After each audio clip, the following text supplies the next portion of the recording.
Hi, my name is Tina Davis, and I'm doing my Christian Education Studies report.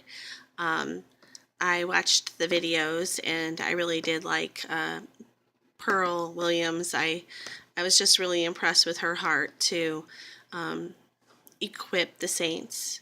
I was impressed with the extent they go to train their Sunday school teachers and teachers, and I felt like it was it's worth the effort. I I was really impressed with that, really in thinking about Ephesians 4 and about just the church's role is to equip the saints, and I thought Pearl was really doing that, and I liked what she said about praying that God teach us so that we can share and teach others, and I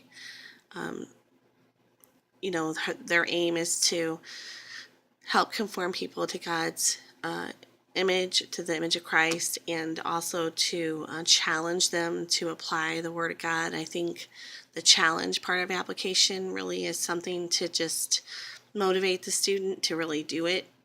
I've seen that in the lives of my children and even in my own life, that when someone that is sharing these truths and living these truths, and then they lay that before me and challenge me to do the same, it really does has impacted and changed my life. And so I thought that was a good point to put that challenge out, and also to follow up and to continue that discipleship and to make that a relationship that could potentially turn into a mentoring situation, and it just help people overcome the problems and the hurdles they may have by getting to know them.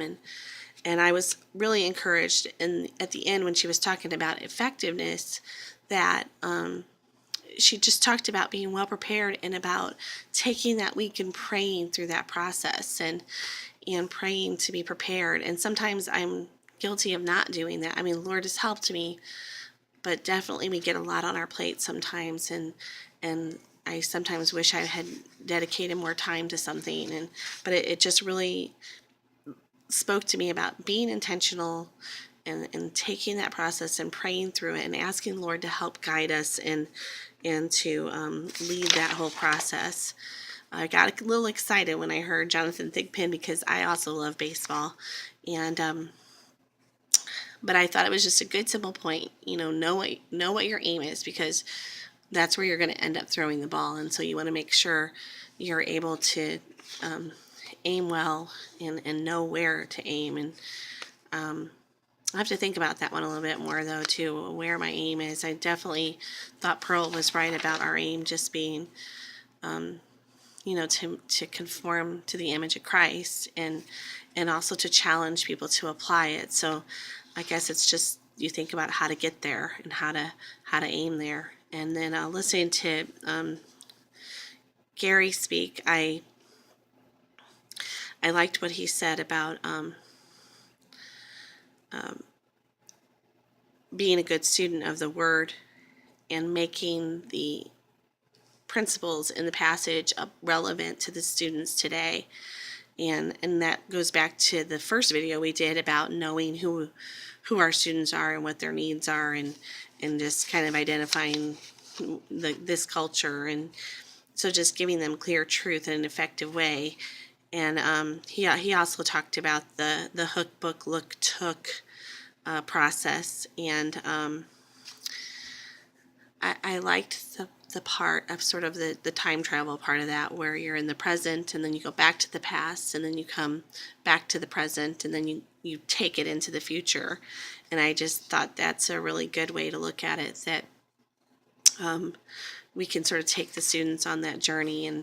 And I did like what he said about the greatest weaknesses, that, balancing preparation and good teaching, and finding attention, and not relying just on talent, and not relying just on study, but asking the Lord to just help you with your delivery, and but being also prepared. And then finally, I was enjoying the video with you and Dr. Craig, and Dr. Greg rather, and I liked, he went back to one hand on the student and one hand on the Bible, and us being that bridge. And I think That was also something that Gary mentioned. I think that's a good picture that helps me relate to, what my role is in the process. Again, he talked about the hook book look took method, and which I really like, that it does simplify some of the things that we're being taught to do. I also liked what he said about the bad method is the one that you're doing all the time, and that might be me, because like the book mentioned with the rut, I might sometimes be guilty of picking my rut. I do like the storytelling methods. I do like the arts, the music, and maybe crafts and stuff like that. Just something to help sort of cement those truths in a creative way.